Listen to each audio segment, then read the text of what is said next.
Hello everyone, my name is Jose Avalos, aka Dr. Logicate, Hey, and this is Tyler Cole, aka Tyforce. and in today's tutorial we're gonna show you how to use the toy box doors to make the gigantic sprawling adventure you've always dreamed of. Ooh, I know, right? I know, Tyler, that you actually use the doors in your level Boss Bash, don't you? That's right. In Boss Bashin', I have a hub world that has a lot of toy box doors connected to it, and you go into those doors into other toy boxes to participate in boss fights. Yeah, so now we're gonna show you exactly how you can create an experience similar, just like Boss Bash. The toy that we're actually going to be using is located in the gameplay toys category, and it's called a toy box door. In fact, by default, it is the first toy you will see in here.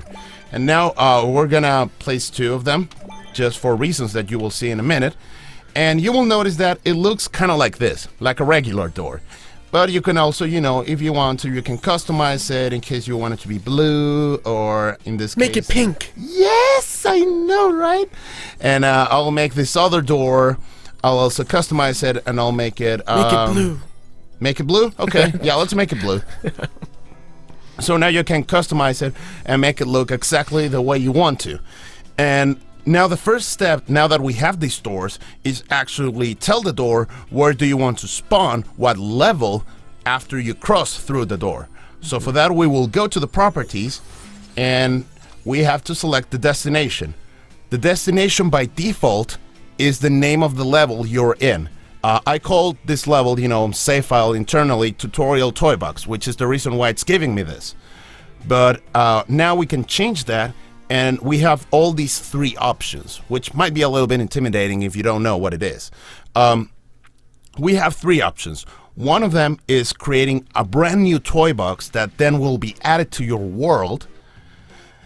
Then we can import a toy box. So if you already have a toy box that has been already made, you can actually make a copy of it and add it to this new world. And in that case, that new copy is going to be its own separate toy box. So if you modify the original, it won't affect the one you have linked through this door, right, which is important. And third, we have link an existing toy box, but we'll get into that option a little bit later. So what we're going to be doing is we're going to make the pink door, we're going to make a new toy box. We'll make, in this case, an empty toy box, and we'll call it empty toy box tutorial.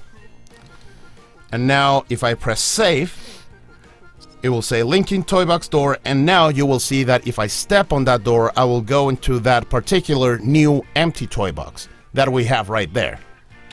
And now that's one part, and the second door we're actually going to import a toy box that I have already made. Ooh. Yeah, I know, right?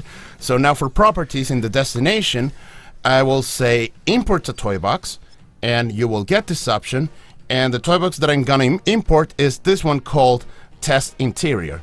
Now if I press start, it won't do anything, and that's because every toy box save file is a world, and that each world can have up to 10 levels. So we need to choose the prompt that says select world, and if we do that, since that toy box, that save file has only one level, I will choose that particular toy box, Test Interior. And now it will ask me whether you want to import, make a new copy, and link it to the door. And then I just noticed, Jose, that the toy box you just linked is actually not just a normal toy box, but also an interior. Yeah. You can make connections to other toy boxes as well as interior toy boxes too. Yeah, interior toy boxes, template toy boxes as well. So if you make a new treehouse toy box, it will also be done.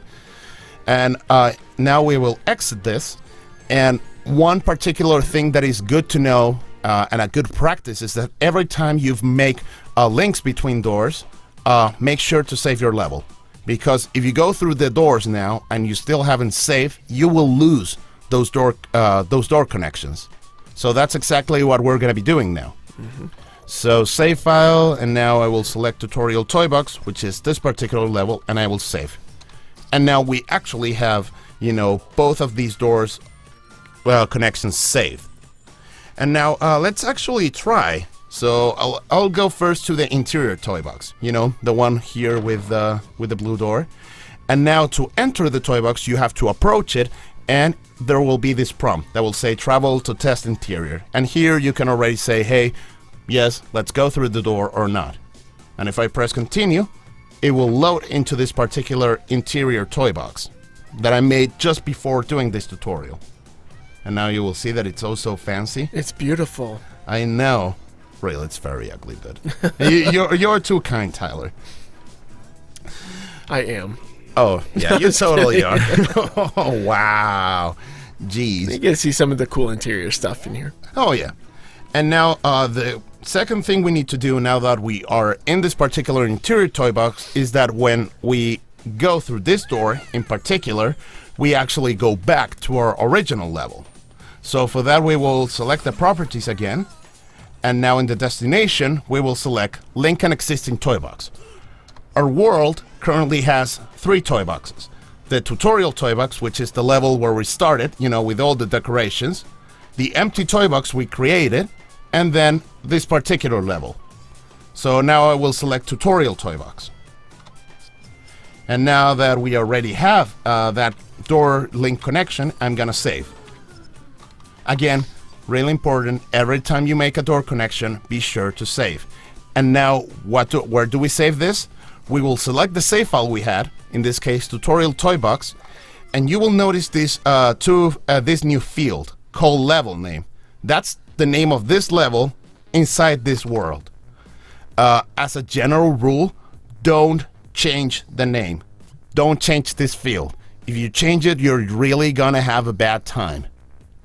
So you can change this one. Level name is fine. It's just not this one. It's a big warning. No, seriously, I've seen so many bugs related precisely because of changing it, and I've seen this the hard way. He's not joking, folks. He means business here. Oh yeah, and you suffer from that the hard way too. You will pay. Oh yeah. So now we will travel back to the original toy box, and you will see that it's building, but when we get back, we're gonna spawn at the default location. So now we will enter, and we see that we are already at this start plate. That would be the same as if we had, done this toy box. And that's basically it in a nutshell, but I don't know, Tyler, can you do anything else with these doors? You can. So as we came back into this toy box, we loaded into that spot where we originally were. But you can actually modify the location in which you actually load into the toy box you're going into through a toy box door. How do you do it, Jose? Okay, so yeah, that's what we're going to be using now. So using locators, we can actually, when you spawn through a door, appear at a different location that is not this particular plate. So for that, what we need to do is we have to go to the Creativity Toys category, and we will select a locator, which I will place somewhere around close to this door. And now I will also select it and rotate it so I'm looking opposite the door. Right now, it's that light blue dot is where I'm looking at. So off to the right now. Yeah, so... There you go. And now, what we will do is a 2-step process. The first part is actually giving this particular locator a tag. And then in the interior door, we will tell the toy box door, hey, look for this tag in particular. So that's exactly what we're going to be doing. So first, I will select the locator, and in the properties of the locator, I will change this that says door destination tag.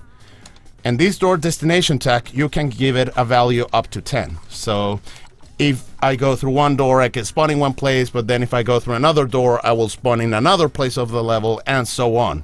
So I will select 1. This is step 1. And now, obviously, anytime you do anything related to doors, be sure, save. I can't stress this enough. Save often when it comes to these doors. So that's step 1. Make a locator that already has a door destination tag. But now, we have to go to the interior door, and we have to change the properties of the toy box door that will take us back to the level. So I select this one here. And in the properties, I will say destination locator tag. And if I select 1, basically what will happen is that when I enter this door, this one in particular, I'm sorry. When I enter this door in particular, it will look for all the locators and see which one it has attack of 1. And if it finds one that has attack of 1, it will put all players in that position. So now, again, that we have made door connections, remember, save. Save all the time. This is the best advice I can give you. And now let's actually test it. And now I will go back to the level, but I should spawn, instead of the starting plate, I should be near the door. We're in the place where we put the locator beforehand. So if we do it, now you will notice that we spawn at the location of the locator itself. As if you just came through the door. Yep. And that's how you can use locators to actually make the players, when they come back through doors, at a different place. And now I will go back to our exterior toy box. So travel to empty toy box tutorial. And if we enter, we will see that we are in a brand new empty toy box, but now there's actually no way of coming back. So the toy that we're gonna have to use, again, in the gameplay toys is another door that actually takes us back to the, to our default toy box door. So tutorial, destination, link an existing toy box, and we will select tutorial toy box, which is the name of the level we had. And now we actually can do something else. Require confirmation. What is it? Tyler, can you tell me what it is? You can choose, as you saw when Jose first went up to the door, it asked, do you want to travel to here? And you had the option for yes or no. You can turn that off. And if that is turned off, then it's not going to ask you if you want to go through or not. It's just going to straight up send you through that door. And that way, you can hide these doors if you want to. So now that we have made the first connection, I will also say properties. I will turn this off. And now I will actually make a logic connection that will trigger the level change. So for that, in Creativity Toys, I will place a button right here. And what we will do, new logic connection pressed. And now I can select the toy box door and change the level. So now I will save again. So as you can see, be very careful all the time. And now if I push this button, I'm gonna be teleported to the level directly. I think that deserves a booyah. Booyah! And well, since I didn't have any locator destination tag, I will appear at the starting plate. Like so. Yep. And well, that's everything you need to know about the toy box doors. How they work, how you can make them work to your advantage, and make the experience you've always wanted to make with the toy box. And well, that's it for this tutorial. I hope you have enjoyed it, and if you have any questions, please let us know in the comments or in the forums. And well, thank you for watching. See ya!